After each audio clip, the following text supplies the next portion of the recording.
اعوذ باللہ من الشیطان الرجیم بسم اللہ الرحمن الرحیم۔ خانہ کعبہ، بیت اللہ شریف، مسجد الحرام کی تعمیرات کا موضوع جو ہے وہ ایک دو دن سے شروع کیا گیا ہے۔ حضرت سیدنا ابراہیم خلیل اللہ علیہ السلام اور حضرت سیدنا اسماعیل ذبیح اللہ علیہ السلام،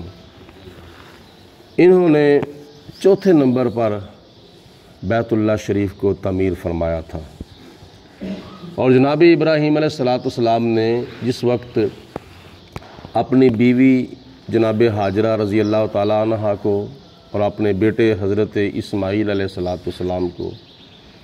یہاں آ کے ٹھہرایا کہ وہ وادی جس میں سبزہ تھا نہ پانی تھا نہ سایہ تھا، اسے آباد کرنے کو خلیل اللہ آیا تھا۔ آپ نے اللہ تعالیٰ کی بارگاہ میں دعا مانگتے ہوئے ایک جملہ استعمال فرمایا، عند بیتک المحرم،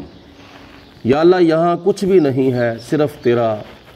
عزت والا گھر ہے، حرمت والا گھر ہے۔ حدیث پاک میں آتا ہے، نبی پاک علیہ السلام ارشاد فرماتے ہیں کہ حضرت ابراہیم علیہ السلام نے خانہ کعبہ کے چار طرف جو جگہ ہے نا، اس کو حرم قرار دیا۔ حرم کا مطلب یہ ہے کہ عزت والی جگہ اور حرمت والی جگہ اور انتہائی ادب اور احترام والی جگہ۔ اور جناب ابراہیم علیہ السلام کے بعد حضور علیہ السلام نے حرم شریف کے وسعت کے اندر اور اضافہ فرما دیا۔ نبی پاک علیہ السلام نے فرمایا کہ اس کا جو چار چفیرہ نا وہ کافی حد تک حرم شریف قرار دے دیا گیا۔ اور حضور علیہ السلام کے بعد حضرت سیدنا عمر بن خطاب رضی اللہ تعالیٰ عنہ کے دور خلافت کے اندر حرم مکہ کے اندر اور اضافہ ہو گیا، اور جناب عثمان غنی رضی اللہ تعالیٰ عنہ کے دور خلافت میں حرم مکہ کے اندر اور زیادہ وسعت کر دی گئی۔ اس وقت تقریباً پورا شہر مکہ جو ہے وہ حرم شریف کے اندر داخل ہے، میدان عرفات سمیت، میدان مزدلفہ سمیت اور میدان منا سمیت تقریباً سارا شہر مکہ جو ہے وہ حرم شریف کے اندر داخل کر دیا گیا ہے۔ تو جناب ابراہیم علیہ السلام اور حضرت اسماعیل علیہ السلام کے بعد ایک زمانہ گزرا، کیونکہ اس وقت گارے کے ساتھ پتھر لگائے جاتے تھے، اور بارش پڑتی تھی، گارا کھر جاتا تھا، تو کئی دیواریں، کئی مکانات، کئی عمارتیں جو تھیں وہ گر جاتی تھیں، منہدم ہو جاتی تھیں۔ تو ایک زمانہ جب گزرا تو خانہ کعبہ اسی حالت میں آ گیا کہ گارے کے ساتھ چونکہ پتھر لگائے گئے تھے، تو جناب ابراہیم علیہ السلام اور اسماعیل علیہ السلام کے بعد قوم عمالقہ، اور قوم عمالقہ نے کب خانہ کعبہ تعمیر کیا، کیسے تعمیر کیا اور کتنے عرصے میں تعمیر کیا، اس کی تفصیل جو ہے وہ نہیں مل رہی، بس اشارہ ملتا ہے۔ 5ویں نمبر پر قوم عمالقہ نے خانہ کعبہ کی تعمیر کی، اور 6 نمبر پر قبیلہ بنی جرہم نے خانہ کعبہ کو تعمیر کیا۔ اور یہ قبیلہ بنی جرہم وہ ہے کہ جب حضرت حاجرہ رضی اللہ تعالی عنہا نے دیکھا کہ میرے بیٹے پیارے اسماعیل علیہ السلام کی زبان بھی خشک ہو گئی ہے، ہونٹ بھی خشک ہو گئے ہیں، حلق بھی خشک ہو گیا ہے، اور میرے سینے کے اندر دودھ بھی نہیں رہا، کیونکہ جب جناب ابراہیم علیہ السلام چھوڑ کے گئے تھے ساتھ تھوڑا سا پانی دے گئے تھے اور کھجوریں دے گئے تھے، اور ایک وقت ایسا آیا کہ وہ پانی بھی ختم ہو گیا اور وہ کھجوریں بھی ختم ہو گئیں۔ تو اب ماں کی جو ممتا ہے وہ تو یہ برداشت نہیں کرتی کہ میرا بچہ بھوکا رہے یا میرا بچہ پیاسا رہے، وہ تو وہ دو کرتی ہے، وہ کوشش کرتی ہے کہ میرے بچے کو پانی بھی مل جائے، میرے بچے کو مزید کوئی کھانے پینے کے لیے چیز بھی مل جائے۔ تو جناب حاجرہ رضی اللہ تعالی عنہا پانی کی تلاش میں وہاں سے چلیں اور خانہ کعبہ کے مشرق سائڈ پر 2 پہاڑیاں ہیں، یعنی خانہ کعبہ سے پاکستان کی طرف 2 پہاڑیاں ہیں، ایک پہاڑی کا نام ہے صفا اور ایک پہاڑی کا نام ہے مروہ۔ تو یہ پہاڑیاں بڑی بلند تھیں، تو جناب حاجرہ رضی اللہ تعالی عنہا پانی کو تلاش کرتی کرتی صفا پہاڑی کے اوپر آ کے چڑھ کے دیکھتی ہیں کہ آگے پیچھے دائیں بائیں کہیں پانی نظر آ جائے، نہ نظر آیا۔ پھر جناب حاجرہ رضی اللہ تعالی عنہا دوڑتی مقام مروہ یعنی مروہ پہاڑی کے اوپر گئیں، اوپر چڑھ کے دیکھا 4 چفیرے آگے پیچھے دائیں بائیں،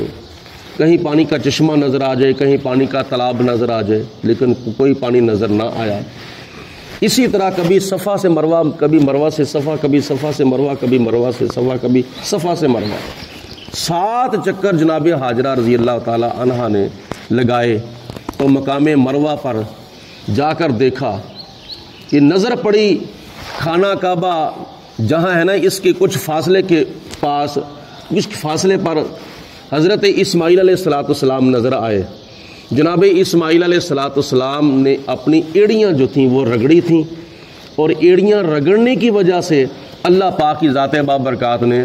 جناب اسماعیل علیہ السلام کے قدموں میں آب زمزم کا چشمہ جاری فرما دیا تھا۔ یہ جناب ابراہیم علیہ السلام کے بیٹے حضرت اسماعیل علیہ السلام کے قدموں کی برکت ہے، اور یہ آب زمزم جناب اسماعیل کے قدموں کا تبرک ہے۔ اور حضرت حاجرہ رضی اللہ تعالی عنہا آئیں اور آ کر اپنے بیٹے کو پانی پلایا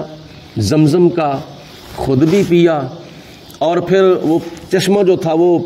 پھیل رہا تھا تو آپ کی زبان سے یہ لفظ نکلا، یا ماء زمزم، اے پانی ٹھہر جا۔ یہ عبرانی زبان کا لفظ ہے، یا ماء زمزم، اے پانی ٹھہر جا۔ تو جناب حاجرہ رضی اللہ تعالی عنہا نے چاروں طرف کیا نام ہے وہ مٹی کی ایک بنی بنا دی، اور نبی پاک علیہ الصلوۃ والسلام نے فرمایا کہ حضرت حاجرہ رضی اللہ تعالی عنہا کے اوپر اللہ تعالی رحم فرمائے، جنہوں نے اس پانی کو فرمایا یا ماء زمزم، اے پانی ٹھہر جا۔ اگر جناب حاجرہ اس پانی کو زمزم نہ کہتی تو یہ پانی ڈائریکٹ پوری دنیا کو سیراب کرنے کے لیے کافی ہو جانا تھا، ڈائریکٹ۔ اب بھی پوری دنیا پانی یہ پی رہی ہے، صرف مکہ شہر نہیں پی رہا، یا مدینہ شہر ہی نہیں پی رہا، یا کیا نام ہے صرف اور صرف عرب ہی نہیں پی رہا، بلکہ یہ انڈائریکٹ یہ پانی ساری دنیا کے مسلمان جو ہیں وہ مشرق سے لے کر مغرب تک، شمال سے لے کر جنوب تک پی رہے ہیں۔ یہ معجزہ ہے حضرت اسماعیل علیہ السلام کے قدموں کا۔ اللہ پاک کی ذات بابرکات نے امتحان کے ساتھ ساتھ پھر ان کو انعام بھی عطا فرمایا، اور یہ خانہ کعبہ کی تعمیرات میں سے ایک مرحلہ آب زمزم کا بھی ہے، اور دنیا کے تمام پانیوں سے بہتر پانی اور بے مثال پانی اور سب سے اعلیٰ پانی آب زمزم ہے۔ اس جیسا پوری دنیا کے اندر کوئی پانی نہ ہوا تھا، نہ ہوا ہے، اور نہ قیامت تک ہوگا۔ اللہ پاک ہم سب کو وہاں جا کے یہ بار بار پانی آب زمزم پینے کی توفیق عطا فرمائے۔ 5ویں نمبر پر قبیلہ قوم عمالقہ نے خانہ کعبے کی تعمیر فرمائی، اور 6 نمبر پر قبیلہ بنی جرہم نے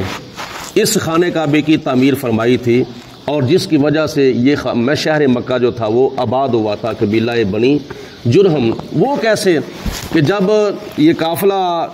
آ رہا تھا تجارت کے لیے کہیں جا رہا تھا، تو اس قافلے کا یہ ایک معمول تھا کہ جہاں کہیں پانی کا تالاب دیکھتے تھے یا پانی کا چشمہ دیکھتے تھے، کیونکہ اور آج بھی کئی پہاڑوں سے پانی کے چشمے جو ہیں وہ نکل رہے ہیں، اور پہاڑوں کے چشمے پانی کے نکل کر وہ جمع ہوتے ہیں، جمع ہو کر پھر اس پانی کا دریا بن جاتا ہے، یا نہر بن جاتی ہے، یا ندی بن جاتی ہے، اور یہ دریا نہریں سارے پھر جا کے سمندر کے اندر گرتے ہیں۔ تو قبیلہ بنی جرہم جو تھا وہ دیکھتا تھا کہ کس جگہ پر پانی کا چشمہ ہے، پانی کا تالاب ہے، تو دور سے دیکھا کہ ایک جگہ ہے جہاں پرندے اڑ رہے ہیں، آ رہے ہیں، جا رہے ہیں، تو اس کے کچھ نمائندے جو تھے وہ آئے دیکھنے کے لیے کہ کہیں یہ پانی تو نہیں ہے، تو ان کو پتہ چل گیا کہ پانی ہے، انہوں نے باقی قبیلے والوں کو بھی بلا لیا۔ اس قبیلے کی وجہ سے، قبیلہ بنی جرہم کی وجہ سے مکہ المکرمہ جو تھا وہ آباد ہو